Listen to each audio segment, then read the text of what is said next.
What's good, YouTube? Today I'm going to talk about my lupus journey and what triggered it.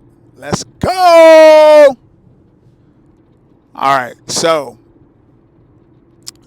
many of you guys know, you've heard that if you talk to my rheumatologist, he will say that I have lupus. I believe that the lupus is in remission and that I am getting better and I'm healed in Jesus' name. But I want to talk about the things that I know for sure are what triggered and what brought it up in my body.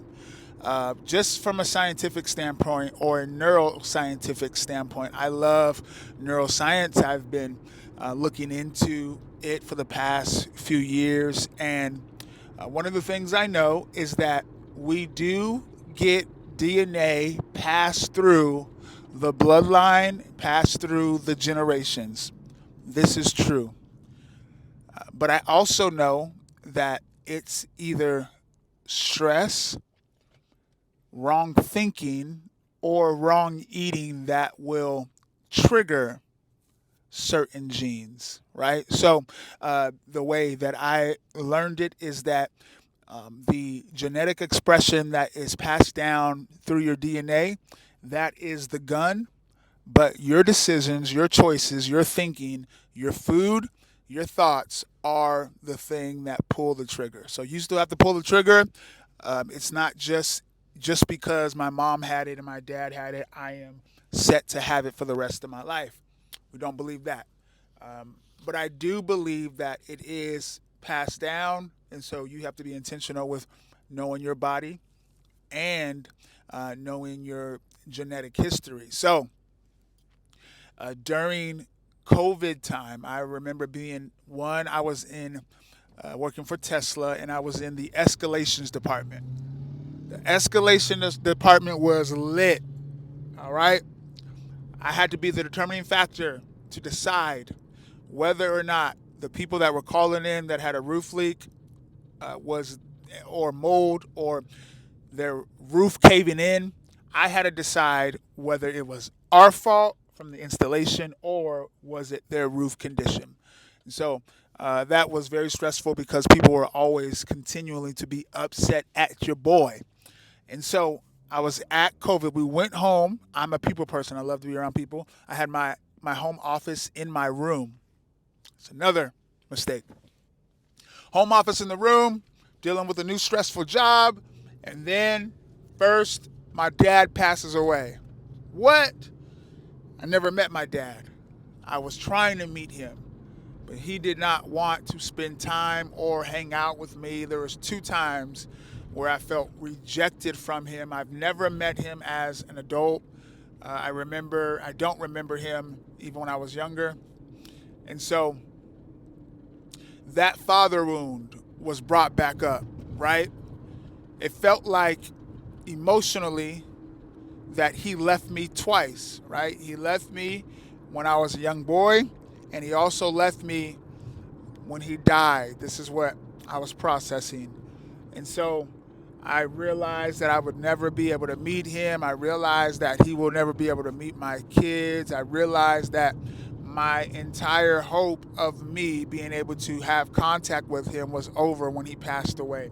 The first time I've seen him in person was at his funeral. And so that was a very stressful situation. I'm going to make another video about the father wound and how we as men, even as women, deal with not having a father and how it affects us daily. But that was a stressful situation for me. It was almost debilitating. I remember getting the call. I was in my room in my home office during work hours because I worked early. My family that's on my dad's side is on the East Coast, and so they were up. And she asked me, "Hey, are you sitting down?" I remember that moment when she asked me, "Are you sitting down?" I just began to feel like I was sinking into the chair. That stressful situation. So we go and we have, and at this time, mind you, there is a direct correlation, a link between your thoughts, stress, and your body. There's numerous books.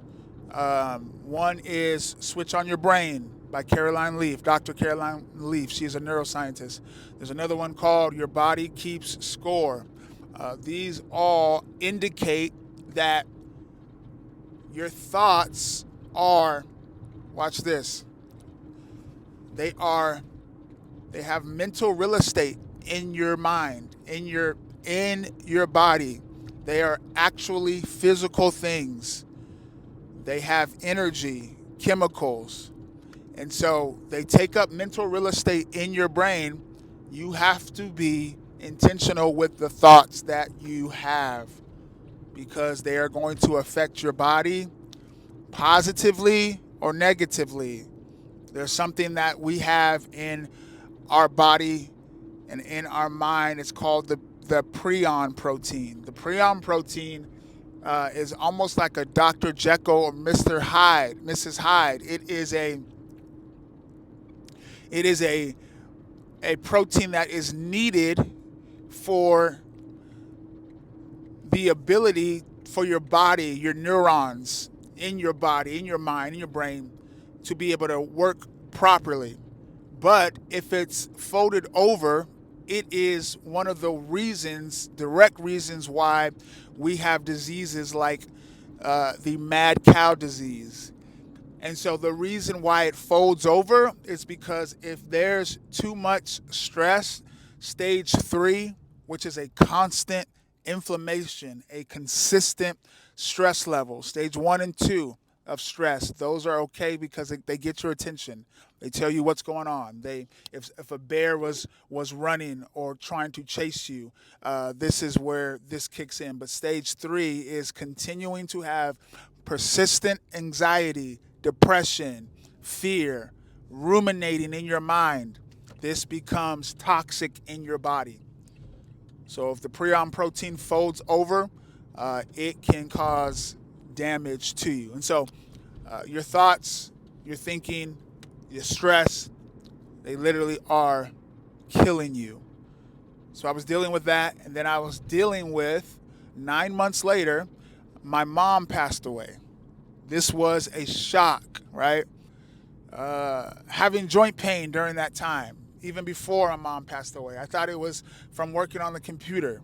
Did not know it was from the inside out. I got shingles during that season. I went to the doctor. They were like, hey, why do you have shingles?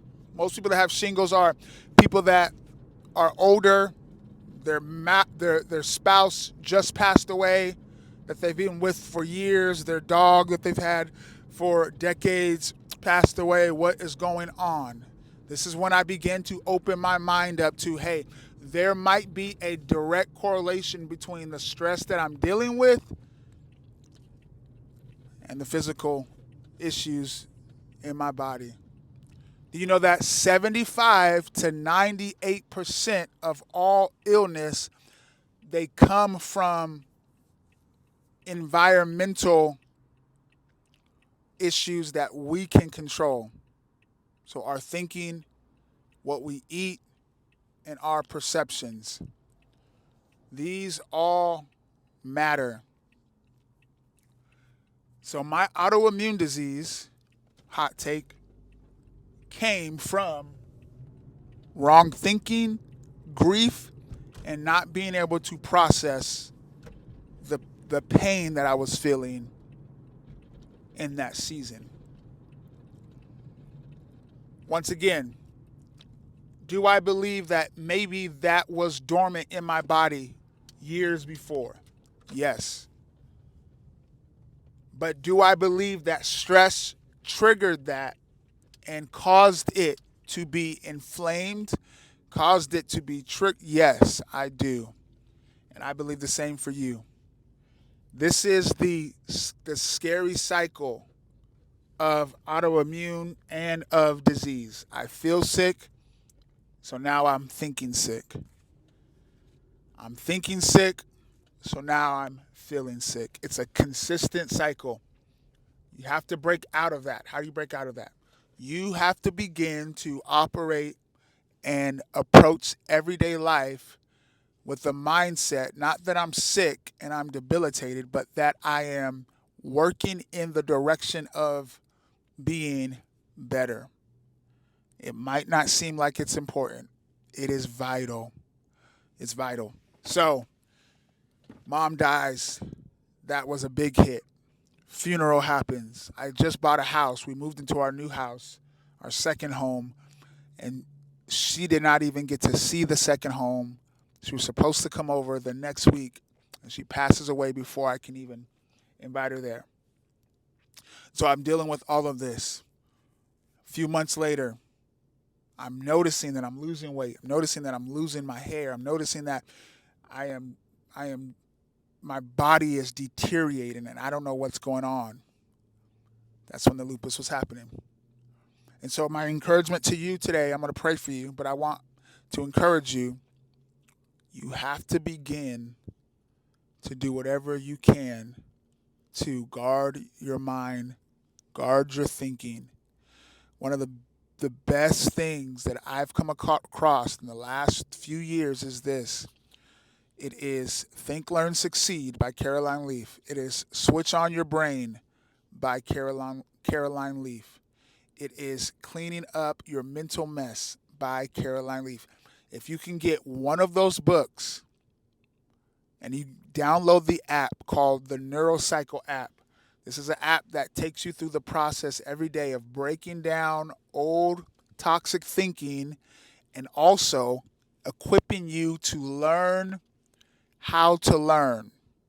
Brain building is a vital part of your journey to become mentally sharp, more resilient, but also breaking down toxic thinking. So I'll put the description and I'll put the info in the description for you to go. I don't have any affiliation with them, not making money off of them. They've just been someone that has, their team and Caroline Leaf has been someone that has revolutionized my life, given me hope, helped me to be able to know that I can think about what I'm thinking about. And you can choose what you're thinking about, and you need to in order to remain healthy. And you can choose your thoughts. Watch this. Every 10 seconds, you have the ability to choose. So look into that. Like, comment, subscribe. Let me know in the down below if you have lupus or you've struggled or you've seen the direct correlation between illness and stress. Love you guys.